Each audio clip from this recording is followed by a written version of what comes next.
नमस्कार दोस्तों, स्वागत है आप सभी का CGPSC नॉलेज हब के इस YouTube चैनल पर। अभी आप लोग जान रहे हैं कि आर्थिक समीक्षा आई हुई है, तो मैं उस पर जो है वीडियो ला रही हूँ। तो आर्थिक समीक्षा का वीडियो मैंने पहले जो करवाया था ना, वो आप जानते हैं कि MCQ फॉर्मेट में था, और MCQ फॉर्मेट में कई लोग जो है थ्योरी भी चाह रहे थे। तो मैंने इस बार ऐसा लिया है कि एक्सप्लेनेशन भी डाल दिया है, जिससे जिनको थ्योरी पढ़ना रहता है उनको भी हेल्प हो, जिनको MCQ चाहिए रहता है उनको भी हेल्प हो। तो ये जो आर्थिक समीक्षा की लगातार क्लासेस होगी, कंटिन्यू आते रहेंगे वैसे ही फॉर्मेट में, जिससे आप जो आर्थिक समीक्षा को रेडी कर लोगे। और प्लेलिस्ट में आपको आर्थिक समीक्षा और बजट के नाम से भी मिल जाएगा। बजट भी आ गया है, तो अब जो है उस पर भी वीडियो लाएंगे हम।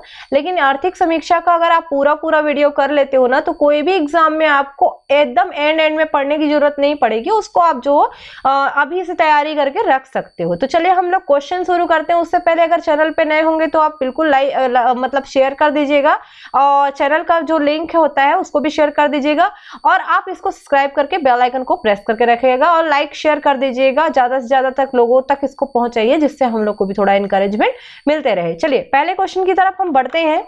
तो पहला क्वेश्चन आता है हमारा, वर्ष 2022-23 में छत्तीसगढ़ राज्य का GSDP स्थिर भाव पर कितना है। ओके, ये GSDP स्थिर भाव पर डायरेक्ट पूछा है, तो हम इसी पर बात करते हैं। कुल मिला के पूछना क्या चाह रहा है कि आकार क्या है GSDP का स्थिर भाव पर। तो आकार का बात कर रहा है, तो ऑप्शन ए है 2.89 लाख, यानी कि 2.89 लाख। ऑप्शन बी है 3.10 लाख, या फिर बोल सकते हो 3.10 लाख। ऑप्शन सी है 2.67 लाख या 2.67 लाख। ऑप्शन डी है 2.50 लाख या 2.50 लाख। तो इसका सही आंसर क्या है? आंसर ए, यानी कि 2.89 लाख। पूरा अगर देखना है तो देखिए, छत्तीसगढ़ राज्य की जो GSDP है स्थिर भाव पर वर्ष 2021-22 में 2,67,681 करोड़ रुपए था, जिससे बढ़कर 2022-23 में 2,89,082 करोड़ रुपए अनुमानित है। यानी कि पिछले वर्ष का है ये आपका जो है 2.67 लाख था, वो इस साल हो गया है 2.89 लाख। ठीक है, तो इसको पूरा लिखा गया है, तो पूरा भी देख लीजिए, 2,89,082 करोड़ रुपए। ओके, 2,89,082 करोड़ रुपए, यानी कि इसको ऐसा लिख सकते हो 289 और ये 082 इस तरीके से। ओके, ये ध्यान रखना। चलिए उसके बाद देख लेते हैं आप जो है सेकंड नंबर का क्वेश्चन है। सेकंड नंबर के क्वेश्चन पे, प्रचलित भावों पर अग्रिम अनुमान वर्ष 2022-23 में सकल राज्य घरेलू उत्पाद बाजार मूल्य पर गत वर्ष 2021-22 की तुलना में कितनी वृद्धि दर्ज की गई है। यानी कि जो सकल घरेलू उत्पाद का आकार है उसके आधार पे बोल रहा है बाजार मूल्य पर। बाजार मूल्य मतलब प्रचलित भाव पे पूछ रहा है कि उसकी तुलना में इस साल कितना ज्यादा है। तो इसके लिए ऑप्शन है 5.0%, option B 15.15%, option C 12.60%, option D 11.65%, या फिर इंग्लिश में इसको 5.0%, option A. Option B 15.15%, option C 12.60%, option D 11.65% या 65%। क्या आएगा इसका सही आंसर? आंसर इसका सही होगा ऑप्शन सी। ऑप्शन सी क्या है? 12.60 या फिर 12.60%। प्रचलित भावों पर जो अग्रिम अनुमान है वर्ष 2022-23 में सकल राज्य घरेलू उत्पाद, यानी कि बाजार मूल्य पर, यानी कि जिसको GSDP एट मार्केट प्राइस भी कहा जाता है, पिछले वर्ष 2021-22 में ये जो है आपका 4,06,416 करोड़ था, जो कि इस साल बढ़कर 4,57,608 करोड़ रुपए होना संभावित है। ठीक है, ये बाजार मूल्य पर है, और ये पिछले वर्ष की तुलना में 12.60% अधिक है। तो अगर याद रखना हो ना, तो ये वाला डेटा को याद रखना, 457,608। ओके, 457,608 करोड़ रुपए प्रचलित मूल्य पे इस वर्ष का जो है GDP अनुमान है। नेक्स्ट क्वेश्चन पे चलते हैं हम लोग। अब थर्ड नंबर का क्वेश्चन है, प्रति व्यक्ति आय में, यानी कि पर कैपिटा इनकम की बात कर रहा है, 2021-22 के त्वरित जो अनुमान है उसकी तुलना में 2022-23 का जो अग्रिम अनुमान है उसमें कितने प्रतिशत की वृद्धि दर्ज की गई है या दर्शाता है। देखिए, त्वरित अनुमान उसके लिए रहता है जो हमारा बीता हुआ है उसके लिए, और अग्रिम जिसके लिए हम क्या करते हैं, एक प्रकार से अनुमान लगाते हैं। अग्रिम अनुमान मतलब आगे क्या होने वाला है। तो ये दोनों को पूछा है, तुलना करके दोनों में अंतर कितने प्रतिशत का है, तो वृद्धि कितने प्रतिशत है। इसके लिए ऑप्शन है, option A 9.71%, option B 10.93%, option C 10.10%, option D 9.60%। Okay, option A है आपका 9.71%, option B 10.93%, option C 10.10%, option D 9.60%। क्या आएगा, तो इसका सही आंसर होगा ऑप्शन बी 10.93% या 10.93%। अब मैं इसका एक्सप्लेनेशन थोड़ा बता दूं। प्रति व्यक्ति जो आय है वर्ष 2021-22 के जो त्वरित अनुमान के अनुसार है आपका 1,20,704 रुपए। ओके, इससे बढ़कर 2022-23 का जो अग्रिम अनुमान है उसमें हो गया है ये 1,33,898। कल भी बताया था मैंने पिछले वीडियो में। तो इन दोनों में जो प्रतिशत जो तुलना करना है, तो इसका तुलना करने पर कितने प्रतिशत की वृद्धि दर्ज की जाती है, 10.93%। वृद्धि निकालने का सीधा तरीका है अग्रिम से माइनस कर देना त्वरित को, और उसके नीचे अग्रिम माइनस त्वरित और नीचे त्वरित से जो है तुलना करके इसको जो है 100% से वो कर देना, तो ये निकल जाता है परसेंट में 10.93% इसकी वृद्धि आ जाएगी आंसर में। फोर्थ नंबर का क्वेश्चन है, वर्ष 2022-23 में खरीफ सीजन मतलब जिसमें हम धान बोते हैं, धान खरीदी कितनी हुई है ये पूछा जा रहा है। ये क्वेश्चन मोस्ट फेवरेट है, किसी भी एग्जाम में पूछे जाने लायक है।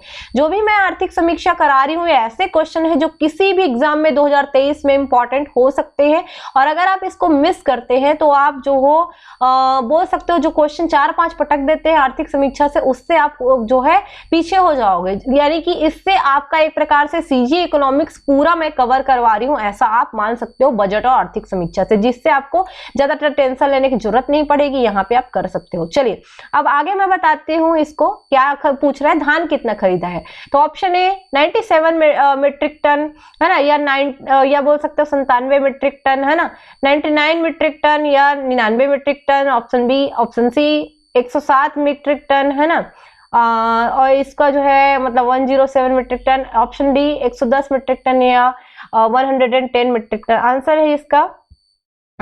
ये जो है एक चीज और याद रखिएगा, ये थोड़ा सा एक वो हुआ है, ये लाख मीट्रिक टन करिएगा। ओके, ये एक एरर हुआ है, सब में लाख मीट्रिक टन लगा दीजिएगा। ओके, मैं यहाँ पे लिख देती हूँ, ज्यादा अच्छा होगा, लाख मीट्रिक टन में। ओके, ये एक सुधार कर लीजिएगा। तो ऑप्शन सी इसका है 107, क्योंकि हम लोगों ने याद किया था 107 को। ओके, 107 वर्ष 2022-23 में खरीफ सीजन में कुल 107 लाख जो है 51,000 मीट्रिक टन से अधिक धान की खरीदी का रिकॉर्ड बनाया है। तो आपको याद रखना है 107 लाख मीट्रिक टन। ओके, ये वहां पे लिख दी हूँ लाख मीट्रिक टन में। ओके, चलिए 5वें नंबर का क्वेश्चन, राज्य में कार्य सहभागिता का अनुपात कितना है। ये सारी चीजें आर्थिक समीक्षा से है।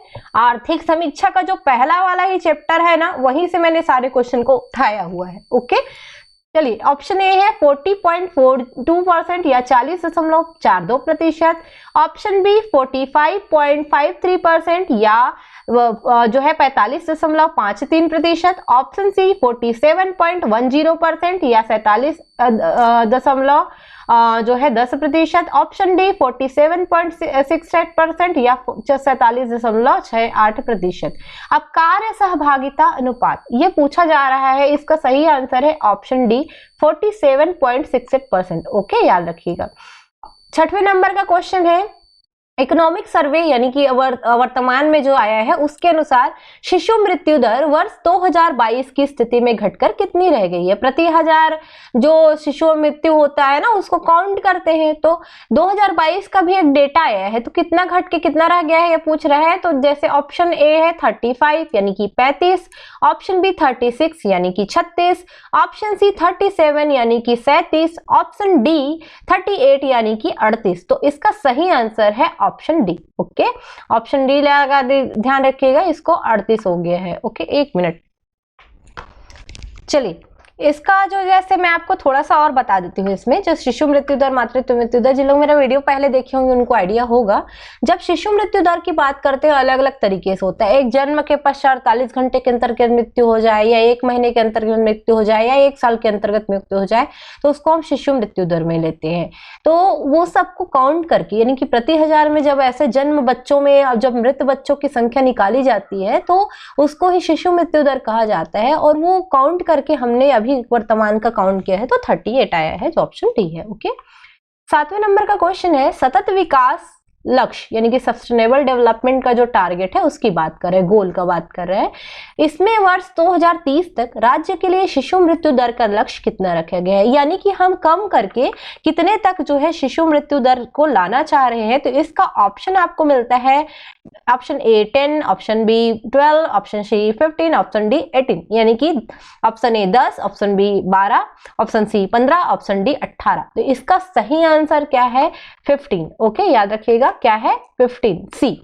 2001 से 3 में मातृ मृत्यु दर जो है 1 लाख प्रति जीवित जन्मों पे 379 थी। ये मातृत्व मृत्यु को भी बता दिया है, जो कि घटकर 137 हो गई है 18 से 20 में। अब यहाँ पे मातृत्व मृत्यु दर के बारे में बता दूं, प्रति 1 लाख जो जीवित जन्म होते हैं उन पर जो मृत माताओं की संख्या होती है 1 लाख में, उनको क्या कर दिया जाता है, काउंट किया जाता है। तो 137 जो है 18 से 20 के भी चाहिए। उसी के में अगर देखें तो जैसे संस्थागत प्रसव बढ़ा, बहुत सारी योजनाएं बढ़ी, तो हमारे यहाँ जो शिशु मृत्यु दर है ना वो भी घट गया।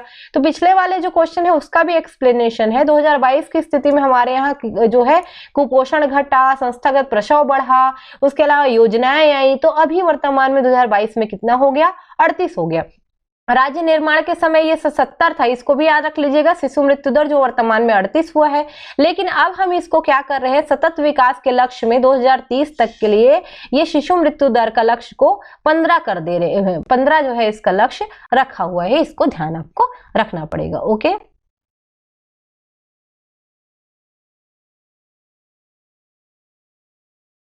चलिए आते हैं 8वें नंबर का क्वेश्चन। उचित मूल्य दुकानें नवंबर 2022 की स्थिति में कितनी है? क्वेश्चन ऐसा आ सकता है। ऑप्शन ए है 11,555, option B 12,452, option C 13,000, option D 13,507। अब आपको इसमें से देख के लगाना है। तो ऑप्शन डी इसका सही आंसर है, 13,507 दुकानें, जिसमें ग्रामीण क्षेत्र में 1188 दुकान है और शहरी क्षेत्र में आपका 1678 दुकान है ना। और टोटल दुकानें जो है ज्यादातर देखोगे तो 13,507 है। ओके, इसको ध्यान रखना। एक मिनट, इसको ये 829 होगा ना। ओके, ध्यान रखना 829, 11,829 होगा वो। ओके, ये यहाँ पे मिस्टेक हुआ है, 11,829 है और शहरी क्षेत्र में 1678 है। टोटल काउंट करेंगे तब क्या होगा? 13,507। ओके, चलिए, राशन कार्ड में आर्थिक समीक्षा 2022-23 के अनुसार छत्तीसगढ़ में कुल राशन कार्ड प्रचलित है। और ये 9वां नंबर का क्वेश्चन है, पूछ रहे हैं डायरेक्ट पूछ रहे हैं राशन कार्ड धारियों की संख्या कितनी है।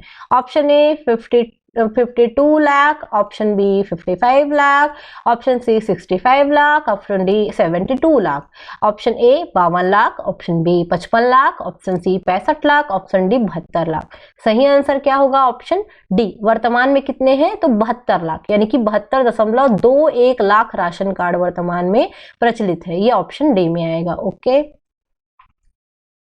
10वें नंबर का क्वेश्चन, वित्तीय वर्ष 2022-23 में कुल गैर कर राजस्व में केंद्र सरकार द्वारा प्राप्त सहायक अनुदानों का प्रतिशत है। मैं आपको बता दूं, हमारे यहाँ जो गैर कर राजस्व है उसमें केंद्र सरकार से जो प्राप्त होता है सहायक अनुदान, उसकी मात्रा सबसे ज्यादा है। तो उसका प्रतिशत पूछा गया है। Option A 51.94%, option B 50.50%, option C 52.32%, option D 49.64%, option A है 51.94%, option B 50.50%, option C 52.32%, option D 49.64%। इसका सही आंसर होगा option A. Okay, option A मतलब 51.94%। सरकार जो प्राप्त होता है ना गैर कर राजस्व में, केंद्र सरकार द्वारा जो अनुदान प्राप्त होता है, ये बहुत प्रमुख है और सबसे ज्यादा है। ओके, 11वां क्वेश्चन है, वित्तीय वर्ष 2022-23 कुल कर राजस्व में वृद्धि कितना अनुमानित है, ऐसा पूछ रहा है। यानी कि कर राजस्व में कितना वृद्धि देखी जाएगी, तो ऑप्शन ए है 6.55%, ऑप्शन बी है 7.55%, ऑप्शन सी 8.55%, ऑप्शन डी 7.75%। यानी कि option A 6.5%, option B 7.55%, option C 8.55%, option D 7.75%। और आपको इसका आंसर देना है अब आंसर इसका क्या होगा, ऑप्शन बी सही आंसर होगा 7.55%।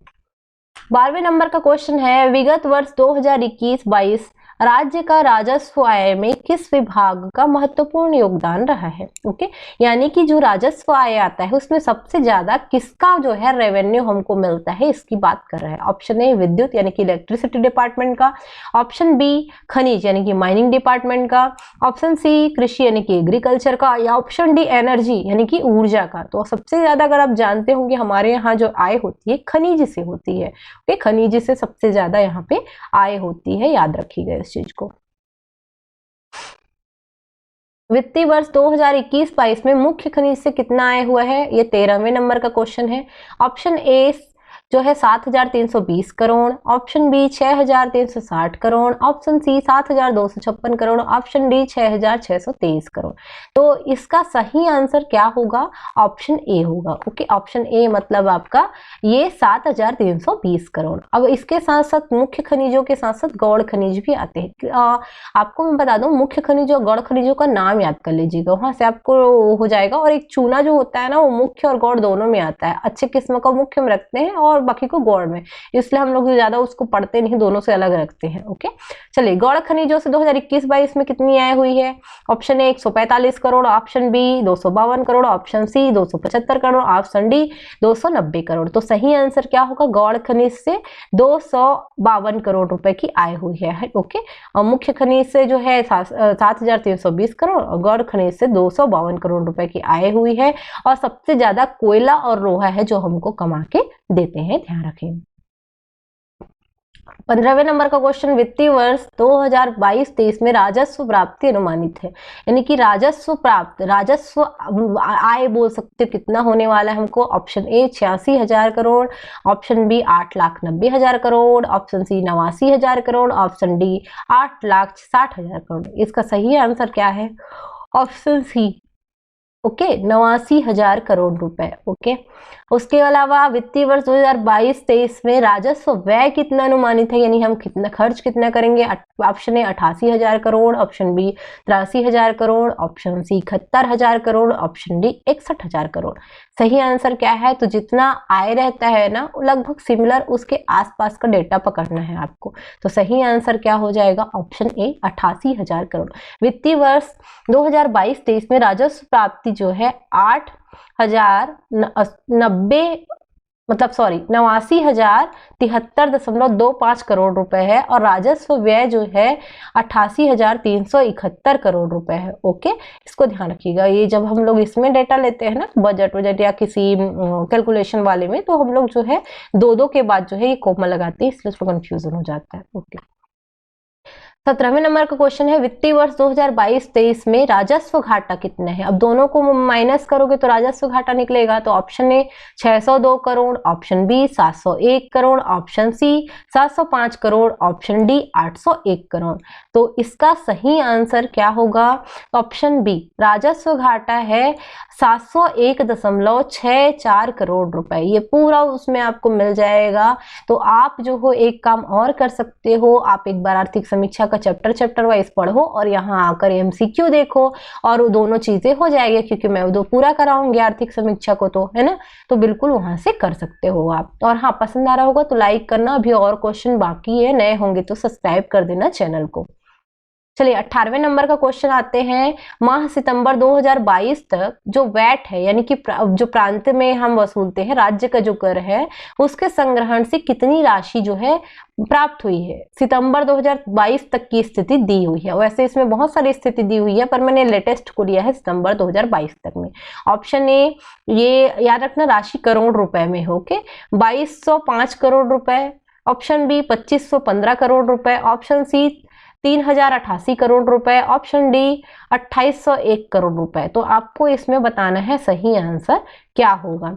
तो ऑप्शन डी इसका सही आंसर है 2801 करोड़ रुपए। ओके, 31 मार्च 2022 की स्थिति में 3088.74 करोड़ रुपए प्राप्त हुआ है।